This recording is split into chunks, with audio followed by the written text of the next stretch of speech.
जय हिंद साथियों, स्वागत है आप सभी का हमारे YouTube चैनल कॉन्सेप्ट क्लासेस में। दोस्तों, आज हम बात करने जा रहे हैं हमारी सबसे प्राचीन यूनिवर्सिटी नालंदा विश्वविद्यालय की। आप सभी से पूछा जाए अगर वर्ल्ड में टॉप यूनिवर्सिटीज के बारे में, तो शायद आप नाम लोगे हार्वर्ड का या इसी तरह की कोई और यूनिवर्सिटी का। लेकिन आपको मैं बता दूं, जो सबसे पुरानी और विश्व विख्यात यानी वर्ल्ड वाइड जो यूनिवर्सिटी थी वो हमारी यानी भारत की यूनिवर्सिटी थी, उसका नाम था नालंदा यूनिवर्सिटी।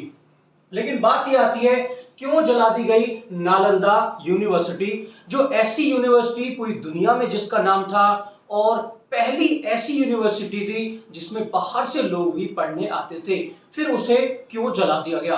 तो सबसे पहले बात करते हैं नालंदा यूनिवर्सिटी के बारे में।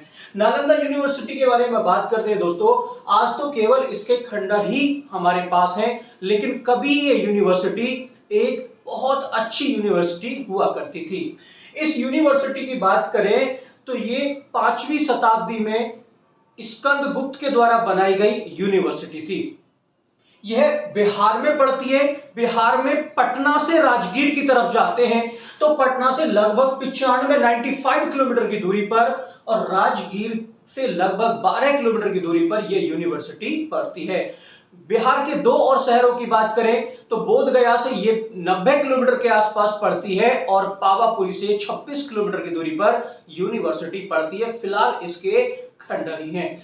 इस यूनिवर्सिटी की बात करें, इस विश्वविख्यात यूनिवर्सिटी की, तो ये पहली ऐसी यूनिवर्सिटी थी जो कि पूरी दुनिया की, मैं आपको बता रहा हूं, भारत में स्थित थी, जिसमें हॉस्टल की सुविधा थी। यानी लोग यहाँ पे जो छात्र आते थे वो यहीं रहकर पढ़ सकते थे और पढ़ने का, रहने का यहाँ पर कोई खर्च हुआ नहीं करता था। इस यूनिवर्सिटी की मैं आपसे बात करूं तो ये इतनी बड़ी यूनिवर्सिटी थी, आज इसके जो अवशेष मिले हैं वो 1 लाख वर्ग फीट में फैले हुए और बताया जाता है कि केवल ये इसके 10% हैं।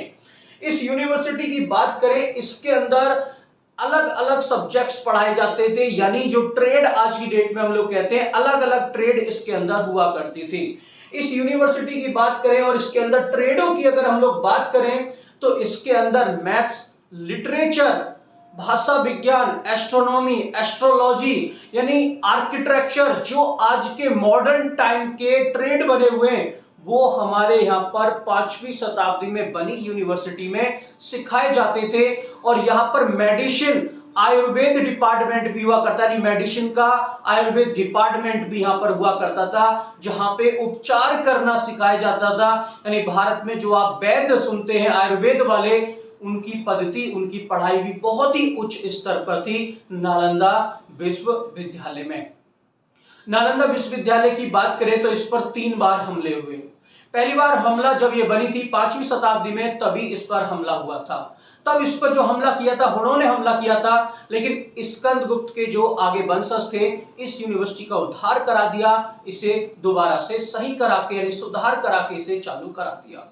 फिर इस पर जो आक्रमण हुआ वो हुआ 7वीं शताब्दी में। 7वीं शताब्दी में फिर इसे क्षति पहुंचाई, लेकिन राजा रहे हर्षवर्धन ने इसका जीर्णोद्धार कराया, यानी दोबारा से इसमें इमारतें बनवाई और फिर से इसे शुरुआत करा दिया गया। ये यूनिवर्सिटी इतनी प्रसिद्ध थी कि यहाँ पर भारत के राजा ही नहीं, बाहर के लोग भी, बाहर के राजा भी इस यूनिवर्सिटी में डोनेशन दिया करते थे, इसे आगे बढ़ाने के लिए काम किया करते थे, यानी अनुदान दिया करते थे। इस यूनिवर्सिटी में मैं आपको बताऊं, हॉस्टल के साथ साथ शिक्षकों के रहने के लिए जगह और यहाँ पर लाइब्रेरी भी थी। इसके अंदर 3 लाइब्रेरी थी।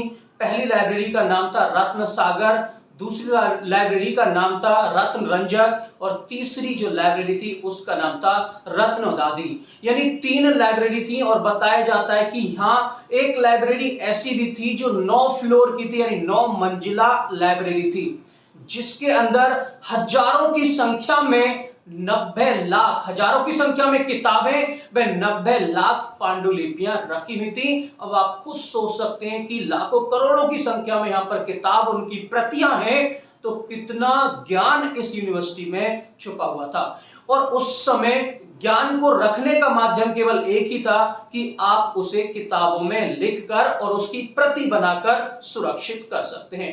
7वीं शताब्दी में ही इस नालंदा यूनिवर्सिटी में चीन के यात्री भी आए थे जिन्होंने यहाँ पर शिक्षा ग्रहण की थी, जिनका नाम था हैंसान।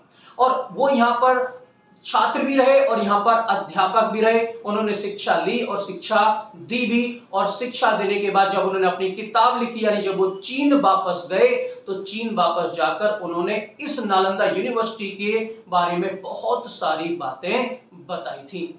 तो ये नालंदा यूनिवर्सिटी थी। इस यूनिवर्सिटी में विदेशों से छात्र आते थे, इंडोनेशिया, जापान, चीन, नेपाल, इराक, ईरान, यानी जगह जगह से, जितनी भी जगह इसकी स्थलीय सीमा मिलती है, तो जितने भी देश थे वहां से लोग आया करते थे, छात्र आया करते थे इस यूनिवर्सिटी में पढ़ने।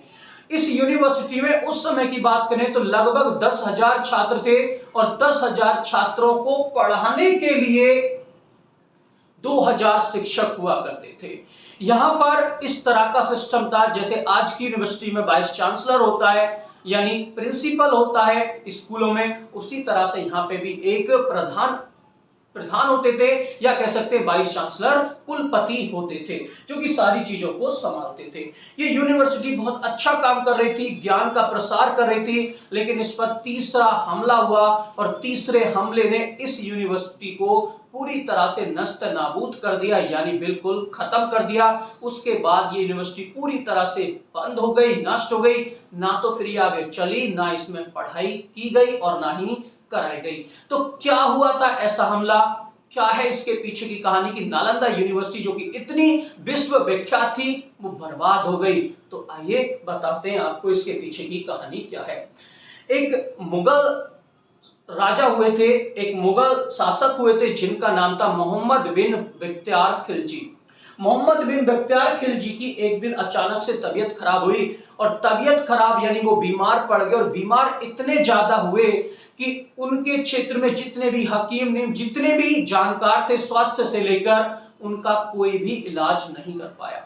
जब उनका कोई भी इलाज नहीं कर पाया तो उनके मंत्री ने उन्हें सलाह दी कि नालंदा यूनिवर्सिटी के जो आयुर्वेद डिपार्टमेंट के हेड हैं, उनका नाम था राहुल श्रीभद्र, कि राहुल श्रीभद्र को आप बुलाइए, वो आपकी बीमारी को ठीक कर देंगे। पूरे भारत में छोड़िए, पूरी दुनिया में उनके मेडिसिन का नाम है। तो उन्होंने राहुल श्रीभद्र को बुलाया, और बुलाते ही कहा कि आप मुझे सही कर सकते हो? तो उन्होंने कहा हाँ, आपको सही किया जा सकता है, आप अपनी बीमारी बताएं। तो उन्होंने बीमारी बताई, तो उन्होंने कहा आपको सही किया जा सकता है। लेकिन उसके बाद उस शासक ने उनके सामने तरह तरह की शर्तें रखी। उन्होंने कहा कि मैं कोई भी हिंदुस्तानी दवाई नहीं लूंगा, मैं कोई भी हिंदू धर्म से संबंधित चीजों का सेवन नहीं करूंगा, और फिर भी मुझे सही करना है, ना ही किसी चीज को हाथ लगाऊंगा। राहुल श्रीभद्र जो कि आयुर्वेद डिपार्टमेंट के हेड थे, उन्होंने थोड़ी देर सोचा और फिर कहा कि ठीक है, हम फिर भी आपको सही कर देंगे, ना तो कुछ दवाई खाने को देंगे और ना ही कुछ चीज आपको छूने या सेवन करने के लिए देंगे, लेकिन फिर भी आपको ठीक कर देंगे। शासक आश्चर्य में पड़ गया कि ऐसी क्या चीज ये करेंगे। तो किया क्या, राहुल श्रीभद्र ने एक कुरान खरीदी, कुरान की किताब, कुरान के जो पेज होते हैं उन पेजों पर एक दवाई का लेप कर दिया, और बादशाह के पास, यानी जो शासक थे उनके पास जाके बोले कि आप जितने ज्यादा से ज्यादा हो सकता है इस कुरान को पढ़ें और आप सही हो जाओगे। शासक ने कुरान पढ़ी, कुरान को थूप हाथ लगाकर जब पेज पलटते थे उंगली से, तो उंगली को चाट लिया करते थे। जब वो चाटते थे तो चाटने के बाद पेज पर अपनी उंगली लगाते थे, जिससे कि जो लेप हो रखा था पेजों पर दवाई का, वो उन्होंने चाट ली, और मुश्किल से 20 से 25 पेज ही वो चाट पाए थे, और उतने में ही वो सही हो गए।